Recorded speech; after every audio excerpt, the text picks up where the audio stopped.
Hi guys, and today we will be reviewing a Honda NC30, also known as the baby RC30. So let's see what it's all about.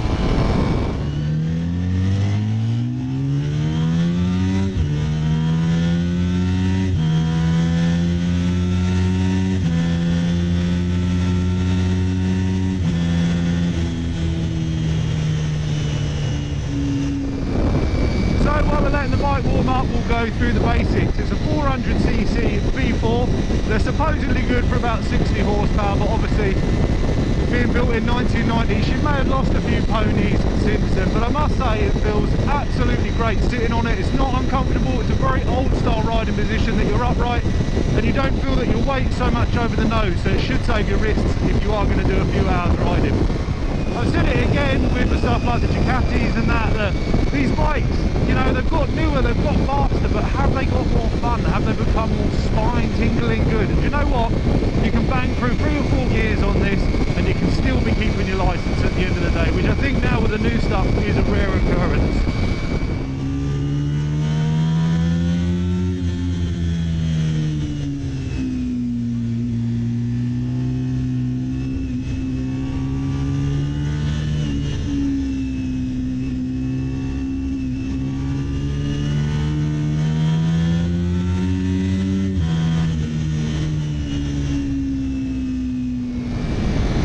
So let's talk about the handling.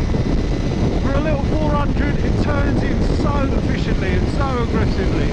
Absolutely great fun when you're on these sort of roads in the twisties. So while we're in the 40 section, I'll talk to you a little bit about the handling. Now, it's a bizarre bike because it has an 18-inch rear wheel. I guess back in 1990, people were still trying to work out what works in terms of the handling, but it's a little strange to get used to from the big bike. Once you go in, awesome handling. Just very predictable, and it feels planted mid-bend, which is nice. With it being based on the RC30, it is a gorgeous looking bike, and for 1990 it looks absolutely fabulous still today. And even then when we were stopping at the cap, people walking up to it looking at it, whereas everyone's got an R1, everyone's got a Jigsaw, hell I even know one, so I'm not going to sit here and slate them. But stuff like this you just don't see anymore. It is literally just kept locked up under people's stairs in the collection. So being out on this today, I don't think there'll be many rides on this little girl, and I'm not even sure if I'm going to keep it. It was one of those bikes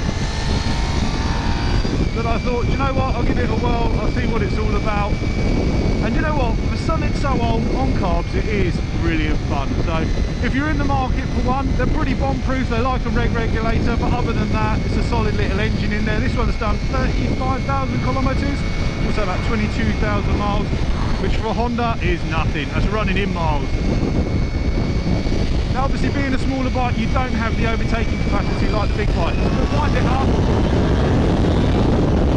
and it does move along quite progressively. It's not a difficult bike to get to speed with.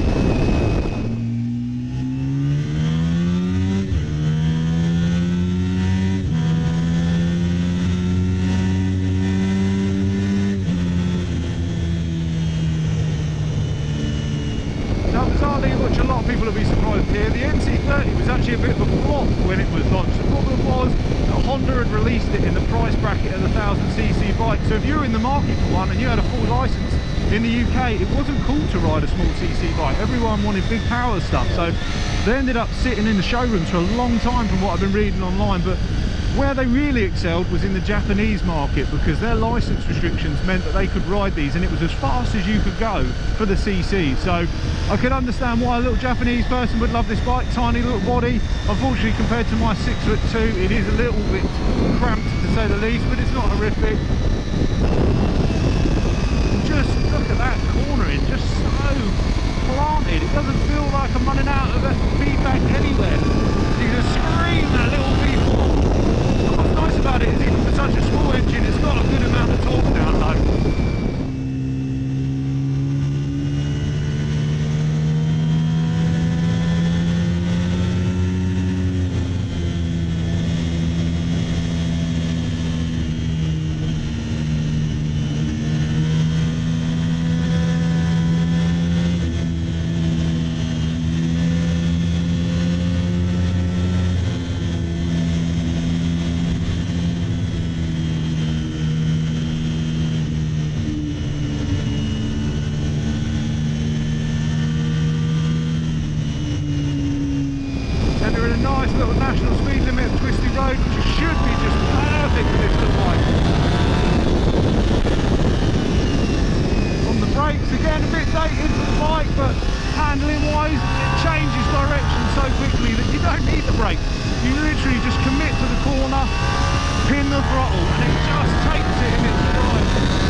So the bike does have an incredibly tall first gear. Look at that. Come on, baby. So the little V4 pulls through it with a torque. She doesn't struggle. And you can just ride the bike mid-range right up to the top. It doesn't feel like you have to strain the tits off of it like the RS does. It really can be ridden very hard from low down, and unfortunately we are in a bit of a wet day today because it is turning into winter unfortunately in the UK.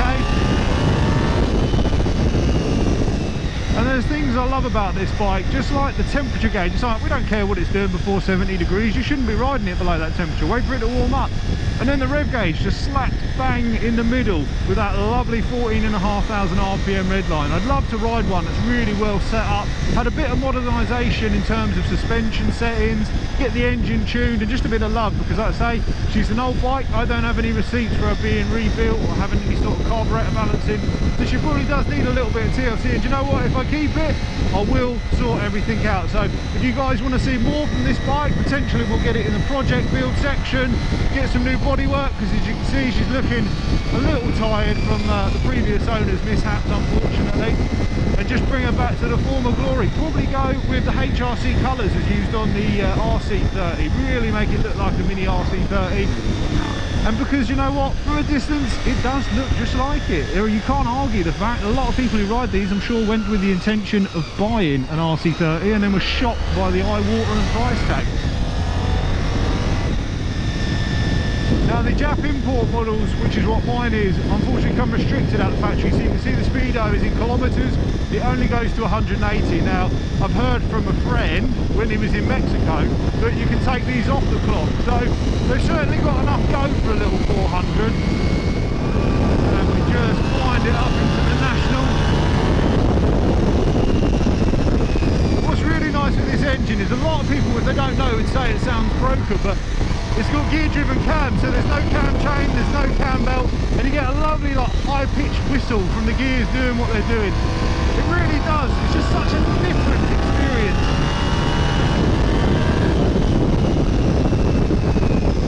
And now what is surprising is Hondas, for me, have always had quite a clunky box. They've never been the gearbox of choice. Suzuki have always sort of dominated that for me on gearbox feel, but do you know what? This little box actually feels really good. It's smooth, it's happy to take clutchless upshifts, it doesn't mess about, and I've not had any issues missing gears straight into the next one. Awesome.